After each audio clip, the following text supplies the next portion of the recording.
খেয়াল করেছেন, দিনে সব ঠিক থাকে, কিন্তু রাত হলেই মাথায় হাজার চিন্তা শুরু হয়। রাতে আমাদের চারপাশ শান্ত হয়ে যায়, কোনো ডিস্ট্রাকশন থাকে না।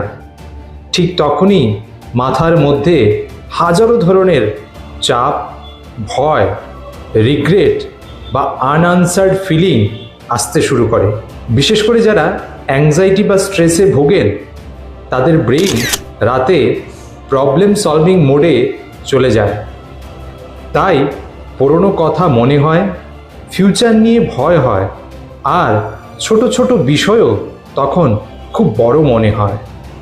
কিন্তু মনে রাখবেন, রাতের চিন্তা সবসময় বাস্তব সত্য নয়।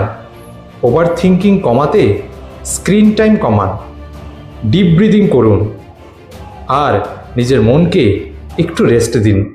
ধন্যবাদ।